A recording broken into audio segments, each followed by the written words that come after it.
మీ కుటుంబ శాంతి, ఆరోగ్యం, ఆర్థిక అభివృద్ధి కోసం రుద్రాక్ష మహాపూజలో తప్పక పాల్గొనండి. ఇప్పుడే నమోదు చేసుకోండి.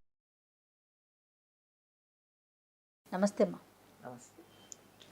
అమ్మా, ఇంట్లో ఎటువంటి దేవుడి ప్రతిమలు, ఫొటోస్ పెట్టుకోవచ్చు? దీనికి ఏమైనా అసలు నియమం ఉందా? దేవుడి ఫోటోలు ఎలా పెట్టుకుంటామన్న దాని మీద ఆధారపడి ఉంటుందమ్మా. దేవుడి గదిలో పెట్టి పూజ చేస్తున్నామా, అలంకారంగా పెడుతున్నామా? రెండు ఉన్నాయి కదా. అవునవును. మనకి దేవుడి గదిలో, దేవుడి మందిరంలో పెట్టుకునే పటమే కాకుండా క్యాలెండర్ల మీద, వాటి మీద వచ్చిన అందంగా ఉన్నాయి ఇంట్లో చాలా చోట్ల పెట్టుకుంటున్నాం. అలా ఎక్కడ పడితే అక్కడ అందంగా అలంకారంగా ఉండేది మనకి నచ్చినవన్నీ పెట్టుకోవచ్చు. కానీ పూజించటానికి పెట్టుకోవాల్సిన వాటివి మాత్రం కొన్ని నియమాలు ఉన్నాయి. ఏమిటి అంటే, విగ్రహం గనక అయినట్టయితే ఇంతకన్నా ఉండకూడదు. మన బొటన వేలు ఈ మొదటి కణుపు ఉందే, అంతకన్నా పెద్దది ఉండకూడదు. ఇంత ఉంటేనే దానికి బోరుడు నైవేద్యం పెట్టాలి. విగ్రహం పెరిగిన కొద్దీ నివేదనలు ఎక్కువ అవుతాయి. అందువల్ల అంత పెద్దవి పెట్టుకోకూడదు. చిన్న చిన్నగా ఉండొచ్చు, పైగా బోలుగా ఉండకూడదు, సాలిడ్గా ఉండాలి ఏది పెట్టుకున్నా. ఇప్పుడు వెండివి అవి ఎలా ఉంటాయి, పైన రేకుండి లోపల ఖాళీ ఉండి ఉంటాయి. అట్లాంటివి పూజకి పనికిరావు. అలంకారంగా పెట్టుకోవచ్చు. ఇప్పుడు షోకేసుల్లో పెట్టుకోవచ్చండి. కృష్ణుడు బొమ్మ చాలా అందంగా ఉంటుంది. ఎన్ని రకాల కృష్ణుడు ఉన్నారో, వినాయకుడివి ఎన్ని రకాలు ఉంటాయో అవన్నీ అందంగా ఉంటాయి. నృత్య గణపతి, సంగీత గణపతి, ఇలాంటివి ఇవన్నీ అందంగా ఉంటాయని చెప్పి ఇంట్లో అలంకారంగా గోడల మీద కానీ షోకేసుల్లో కానీ పెట్టుకుంటే అసలు వాటికి ఎటువంటి తప్పు లేదు, ఏమీ లేదు. కానీ పూజ చేయడానికి పెట్టుకునేటప్పుడు మాత్రం బోలుగా ఉన్న విగ్రహాలు పనికిరావు. పెద్ద విగ్రహాలు ఉంటే నివేదన ఎక్కువ చేయాలి గనక మనలాంటి ఇళ్లలో అవి పెట్టుకోవడం అంత శ్రేయస్కరం కాదు. అమ్మ, మట్టివి దొరుకుతాయి కదా, ఇప్పుడు లక్ష్మీదేవి ప్రతిమలు అలాంటివి మట్టితో చేసినవి ఉంటాయి. అవి కూడా, దానికి కూడా లెక్క ఉందా సైజు? దానికి లెక్కలేదమ్మా. అసలు అవి మనం మామూలుగా దేవుడి గూట్లో అవి పెట్టుకుని చేస్తామా? చెయ్యం కదా, సాధారణంగా చెయ్యం. వాటిని ఏమిటి, పూర్వకాలం అయితే ఇలాంటివి ఎక్కువ లేని రోజుల్లో ఏం చేసేవారు, ఇంట్లో ఒక గూడు పెట్టి ఆ గూట్లో ఈ ముఖ్యంగా రాముడు, సీత, లక్ష్మణుడు వీళ్ళ విగ్రహాలే పెట్టేవాళ్ళు. అవి ఎక్కువగా ఉండేవి. అవి అక్కడ పెట్టుకునేవారు. ఎవరైనా ఇష్టం ఉంటే దానికి ఓ పువ్వు పెట్టడము, ఓ దీపం పెట్టడము చేసేవాళ్ళు, లేకపోతే లేదు. ఎందుకంటే రోజు పూజ చేయం కదా వాటికి. ఓకే. రోజు పూజ చేసుకునేటటువంటి విగ్రహాలు మాత్రం చిన్నవే ఉంటాయి, మిగిలినవి అలంకారమే. అలాగే ఫోటోలు కూడా అనేక రకాలైనటువంటి ఫోటోలు. అసలు దేవుడి గది ఎంత ఉంటుంది, ఎన్ని ఫోటోలు పెట్టగలరు? అందుకని మీ ఇష్టదైవానికి సంబంధించినటువంటి ఫోటో ఏదైనా పెట్టుకోండి. రాముల వారి సాధారణంగా ఇప్పుడు ఏదో కాలం మారిపోయింది, కానీ కొద్ది రోజుల క్రితం వరకు కూడా ప్రతి ఇంట్లోనూ పూజ మందిరంలో ఉన్నటువంటి ఛాయాచిత్రం అంటే ఫోటో ఏదైనా రామ పట్టాభిషేకం ఫోటోనే ఉంటూ ఉండేది ఎవరిళ్లల్లో అయినా. దక్షిణ దేశంలో అందరికీ రాముడు ఆరాధ్య దైవం అండి. ఇక్కడ తిరిగాడు. ఉత్తర దేశంలో కన్నా మీరు గమనించి చూసినట్టయితే రాముడి పేరు దక్షిణ దేశంలోనే ఎక్కువ మందికి ఉంటుంది. అందువల్ల అది ఎక్కడ చూడు మనకి, ఇదిగో ఇక్కడ రాముడు ఇక్కడ కూర్చున్నాడు, సీతమ్మ ఈ నదిలో ఇక్కడ స్నానం చేసింది, ఆ లక్ష్మణుడు ఇక్కడ పళ్ళు తెచ్చాడు, ఇలాంటి ప్రతిదానికి ఏదో ఒక లెక్క చెప్తాం. అంచేత రాముడితో మనకి చాలా దగ్గర సంబంధం ఉంది కనుక ఇక్కడ అంతా రామారాధన ఎక్కువ. ఇప్పుడు అది కొద్దిగా మారింది. మధ్యలో కొంతకాలం వెంకటేశ్వర స్వామి ఆరాధన చేస్తాం, ఇప్పుడు మళ్ళీ సాయిబాబా అంటున్నాం. ఇంకేమన్నా కొత్త దేవుడు వస్తే కొత్త దేవుడిని అయినా ఆరాధిస్తాం. మనం అసలు దేవుడిని పక్కన పెడతాం. ఇది ఒక దోషాల్లో ఒకటిగా పరిగణిస్తారు. మీరు కొత్తగా ఉన్న దైవాలను ఎంతమంది నాన్న ఆరాధించండి, తప్పేం లేదు. కానీ మీ కులదైవం ఎప్పటి నుంచో 2-3 తరాలుగా మీ ఇంట్లో వాళ్ళు ఎవరిని ఆరాధిస్తున్నారో వారి పూజ మాత్రం మానకూడదు. అదొకటి ఉంది కనుక ఇలా సాధారణంగా రామ పట్టాభిషేక చిత్రం ఉండేది. రామ మందిరం లేని గ్రామం లేదు మనకి. దేవాలయం లేకపోవచ్చు, కానీ రాముడి ఫోటో పెట్టుకుని భజన చేసేటటువంటిది మనకి ఈ ప్రాంతాలన్నీ ఉన్నాయండి. అవునమ్మా.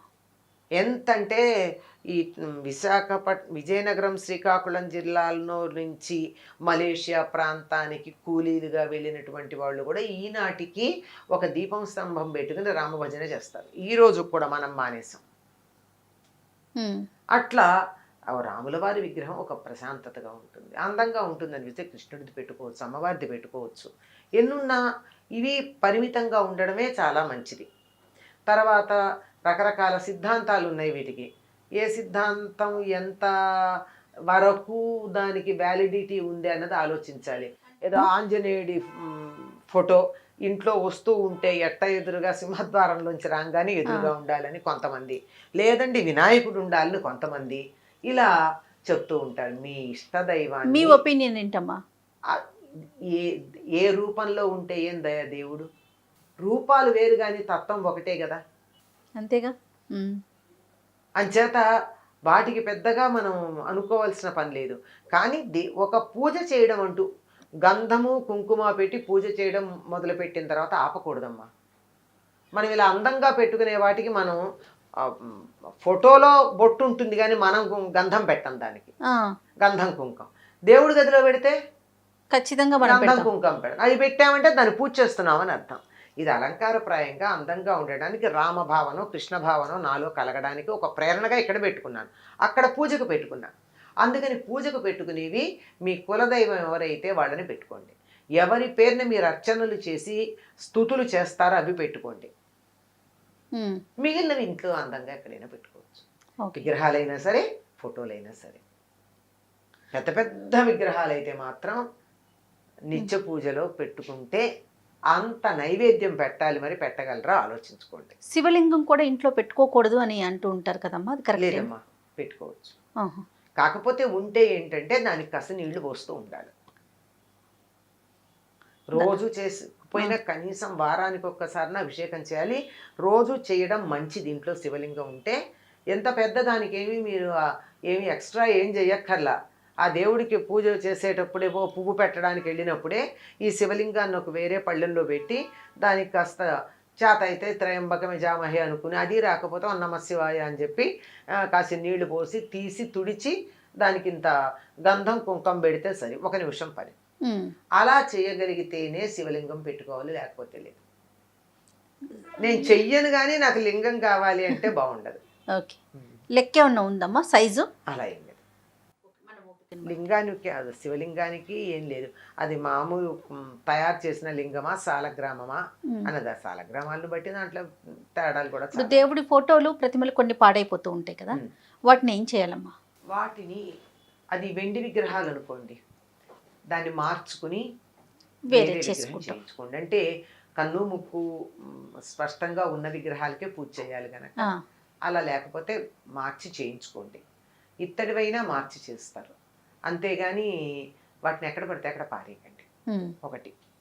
ఇంకా ఛాయాచిత్రాలు ఫోటోలు ఉన్నాయి, ఈ ఫోటోల్ని తీసుకొచ్చి రోడ్ల మీద ఎక్కడ పడితే అక్కడ పారేస్తూ ఉంటారు, చెత్త కుండీల్లో పారేస్తూ ఉంటారు. అది సరైన పద్ధతి. నీ ఫోటో ఎవరైనా పారేస్తే నీకు ఎంత కోపం వస్తుంది? అవును, బాధ కలుగుతుంది కదా. మరి దేవుడిని నువ్వు పూజించే దేవుడి ఫోటోని ఎలా పారేస్తే అది సరైన పద్ధత? దానికో పద్ధతి ఉంది. సో దేవుడి గుళ్ళో వదిలేసి వస్తూ ఉంటారు. ఏం చేయాలి, ఏం చేసుకుంటారు దేవుడి గుళ్ళల్లో వాళ్ళు? అవును. అందుకని వాటికి ఏమిటంటే చక్కగా వాటిని తీసుకుని వెళ్ళి ప్రవహిస్తున్నటువంటి నదిలో వాటిని పూజించి పసుపు కుంకుమ అక్షతలు కుంకుమ మొదలైన పువ్వులు వేసి వాటిని పూజించి వాటిని ప్రవహిస్తున్న నది నీటిలో వదిలిపెట్టడం ఒక పద్ధతి. లేదు నాకు దరిదాపుల్లో ఎక్కడా కూడా నది లేదు, ఏం చెయ్యాలి? వాటిని చక్కగా మంచి చితుకులతో, పిచ్చి పిచ్చివి కదా, మంచి చితుకులు తెచ్చి మంట పెట్టి దాన్ని ఏ దేవుడి విగ్రహం, ఏ దేవుడి ఛాయాచిత్రమో ఆ పేరు చెప్పి ఆయన్ని పూజిస్తూ దాన్ని అగ్నికి ఆహుతి వేయడం ఒక పద్ధతి. అంతేగాని ఎక్కడ పడితే అక్కడ పారేయకూడదమ్మా. దేవుని గుళ్ళల్లో పెట్టడం కూడా కరెక్ట్ కాదు. తప్పు కదా. ఏం చేస్తారమ్మా వాళ్ళు మాత్రం? మనం కొన్నాళ్ళు పూజ చేసి పడేసిన విగ్రహ ఛాయాచిత్రాలకు వాళ్ళు పూజలు చేస్తారా? చేయలేకపోతారు కదా. అసలు ఎందుకు చెయ్యాలి నాకు అర్థం కాదు. అసలు నువ్వు ఎందుకు తెచ్చుకున్నావు? నీకు ఇన్నింటికి పూజ చేసే ఓపిక లేకపోతే ఎందుకు తెచ్చుకున్నావు? దాన్ని భద్రంగా పెట్టుకునే శక్తి లేకపోతే ఎందుకు తెచ్చుకున్నావు? నువ్వు తెచ్చుకుని నీ అశ్రద్ధకి ఎవరినెత్తినో పడేస్తావా బరువు? తప్పు కాదు. అవును. తర్వాత దేవాలయాల దర్శనం చేసుకోవటం, ప్రతి ఒక్కరూ ఇంత ప్రతిమ తీసుకొచ్చి ప్రసాదంతో పాటు ఇవ్వటం, ఇది కూడా చాలా తప్పమ్మా. ఉమ్. దేవాలయాల వెళ్ళినప్పుడల్లా విగ్రహాలు తీసుకొచ్చి ఓ. ఇవ్వడం అనేది ఫోటో అది- ఫ్రేమ్స్ ఎక్కువ ఇస్తూ అది ఉంటారు. అడిగిన వాళ్ళకి ఇవ్వండి. మా ఇంట్లో లేదు, ఏదో నువ్వు తిరుపతి వెళ్తున్నావు, మా ఇంట్లో వెంకటేశ్వర స్వామి విగ్రహం లేదు, లేదా ఫోటో లేదు, తెచ్చిపెట్టు అంటే వెళ్ళి ఇవ్వండి. లేకపోతే ఇంతంత ఫోటోలు తీసి వాటిని ప్రసాదాలతో కలిపి ఇవ్వడం. ఏం చేయాలి ఈ ఫోటోలన్నీ? అవును, ఎక్కడ పడితే అక్కడ పారేయలేం. పారేయలేము, ఇంట్లో పెట్టుకోవటానికి ప్లేస్ అసలు ఉండకపోవచ్చు. ఎక్కడ పెడతామమ్మా ఇవన్నీను? ఆ. పైగా కొంతమంది ఫోటో ఫ్రేమ్లు ఇస్తారు, మరి కొంతమంది ఒట్టి కాగితమే ఇస్తారు. అవును, దీన్ని ఏం చేస్తారు?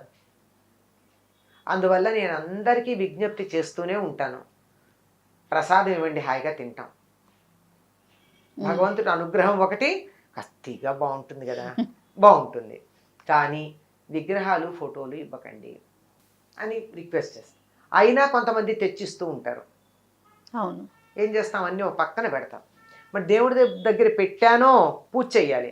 అందుకని అవన్నీ ఒక చోట పెట్టి కొత్తగా పెళ్ళే కాపురానికి వెళ్ళే వాళ్ళకి, అమ్మ మీరెవ్వరూ విగ్రహాలు కొనుక్కోకండి, ఫోటోలు కొనుక్కోకండి, దేవుడికి సంబంధించినవి మీకు నచ్చిన ఇవన్నీ ఇంత పెట్టె ఉంది, ఈ పెట్టెలో రకరకాల దేవుళ్ళ ఫోటోలు ఉన్నాయి, బోలెడు విగ్రహాలు ఉన్నాయి, మీకేవి మీకు మీ ఇంట్లో మీకు నచ్చిన దైవం ఫోటో కానీ విగ్రహం కానీ తీసుకెళ్ళి ఇప్పుడు మీరు పూజ చేసుకోండి. బాగుంది.